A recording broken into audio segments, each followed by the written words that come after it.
nobody would ever treat her like that as long as I was around.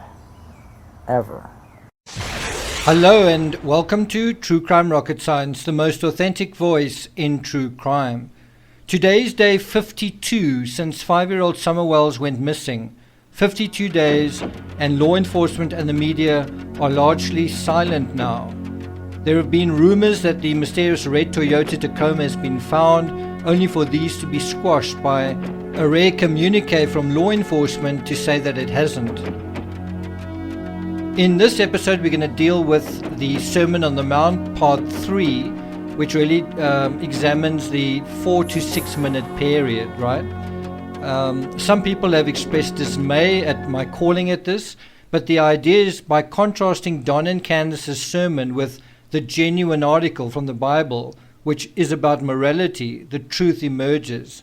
So that is why satirizing this interview, through doing that, we also get a sense of just how manipulative and deceitful it actually is. And you only get that sense, the true sense of that, by comparing it to something good. That's the point. Still, I understand that some folks, especially in Tennessee, are offended by that. There is a method to what I'm trying to convey respectfully, and so hopefully some of you guys can understand where I'm coming from. The bottom line is we're trying to see the real faces of these individuals through the masks of words and semantics. And part of doing that well is knowing these people well, right? Okay, so before we get to today's episode, if you haven't subscribed to the channel, please do. There's a light blue icon on the bottom right of your screen. You can click on that, hit the notifications bell, like, share, leave a comment. If the comments are disabled, head on to Twitter and use the hashtag SummerWells. And let's get started. We just want to focus on the good friends and Christian people that are trying to help us and praying for us and praying for Summer. And we thank them from the bottom of our hearts. And that's the kind of people we try to relate with and socialize with. So the first point is innocence by association. And I'm going to repeat what Don has just said. They're just excising a few parts of it. This comes from 3 minutes 56 into that extended interview from WJHL. Don says, we just want to focus on the good friends and Christian people, and there is a pause between that are trying to help us. That's the kind of people we try to relate with and socialize with, right? Note that he doesn't say that they do hang out with, but that they try to, which is quite different. Don talking about relating is also, it feels like he's punching in the wrong weight category here.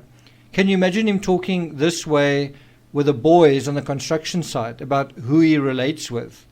Can you imagine him saying to his pals on the construction site, we just want to focus on the good friends and Christian people that are trying to help us. That's the kind of people we try to relate with and socialize with. Do you think that's true? The church is also a major theme in this interview, especially this part of it. We'll get to some more in a moment, but Don describes church folk as the sort of people that they associate with, and specifically mentions Robin Lane as Summer's best friend, not quite here, but a little bit further on, for reinforcement, in order to reinforce this argument. But how much of that is really true? Do Don and Candace really barbecue on weekends with SDA folk, or do they hang out with co-workers and get drunk and high? Do the SDA folk come around and get drunk and high? On June 15th, the day Summer disappeared, was Candace hanging out with someone from the church or with Macbeth? Was she reading the Bible or drinking and watching TikTok? Were they praying or getting high? We just want to focus on the good. Yes, I'm sure, don't we all? And that's fine in ordinary civil society. It's not fine in a true crime scenario where a child has gone missing for 52 straight days now, not only without a trace, but also without a sufficient explanation from those closest to her. So we don't know anything about, no red truck or... So at 4:14 into the extended interview, I thought Don seemed a little shifty-eyed here, breaking eye contact with a reporter and his eyes literally swivel away and towards Candace. And obviously the link is in the description. You can go through that yourself and see for yourself whether you agree or think that that might not be the case. What is quite interesting at this moment, talking about the red truck, a dog barks in the background, adding to a sense of agitation around the thorny problem of the red truck.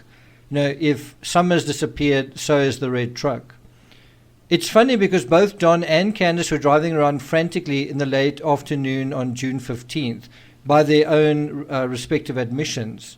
Also, it sounds like the sort of vehicle Don might know something about, given the industry he works in. We know that there were ladders on it and there were buckets inside it, right?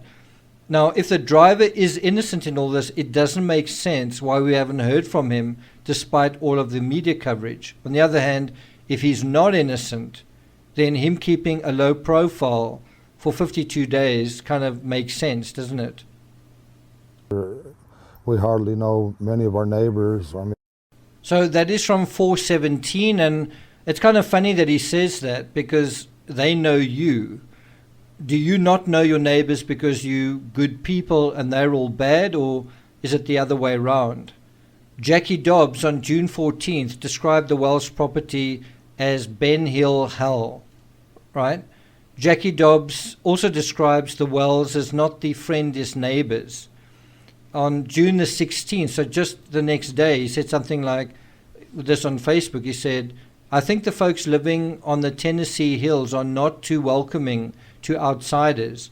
Hell, I'm just a hillbilly just like them, only I'm from the north, I think it's Georgia hills. You'd think I would fit right in. Now, as far as I know, the Wells have been living on the property since the birth of their eldest son, so for approximately 12 to 13 years. That's a long time to be anywhere and not know your neighbors, wouldn't you say? Interestingly, the Wells neighbor posted a link to one of my YouTube videos titled Connecting the Dots onto his Facebook page. So you must have seen some merit in that. We just try to be around good people. At this point, Don seems to have his arms folded. That's at about 4 minutes 23. He's spending an awful lot of time on the we associate with good folk argument. And that makes sense because he needs to address the optics and potentially rumors as well as his reputation. Some of them are coming from this neighbor, Jackie Dobbs, but what about other people? What about some people perhaps that Don doesn't know about but is worried that someone might say something? So he's using the interview as a PR exercise, but it makes one wonder, isn't he concerned those who know them, those who really know them, those who've rubbed shoulders with them, those who've spent time with them, will scoff at this television interview and perhaps counter these claims? Well, isn't that what happened with Allison just 4 days later? The Sermon on the Mount was recorded on June 29th. Allison went on to Unmasked on July 3rd, which is almost immediately afterwards, and unmasked Don and Candace and spilled the beans on some of the actual behind-the-scenes situations at Chalet Wells. We just try to be around good people. And we do have good people in this area, we found out since this has all happened.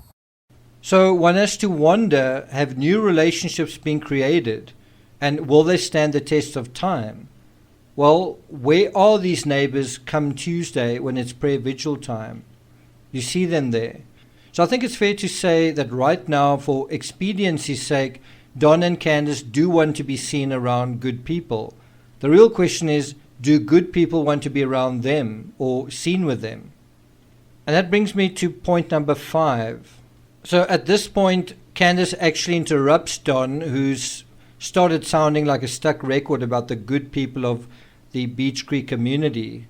I guess that's besides the drug corridor people. She addresses something that is mentioned off camera, likely the suspicions expressed on social media and possibly elsewhere. Are they well founded? I'm sorry that you feel this way about us, but we love our children with us. So to repeat, the question was, are these suspicions well founded? And Candace answers, no, they're not. And the reason Candace gives is that we love our children. It's an excellent argument if it's true. If Summer was loved and cared for on June 15th, she'd probably still be with us today. So yes, if other things weren't loved more and more the focus than the kids, then Summer wouldn't have become an accident waiting to happen. Does that make sense?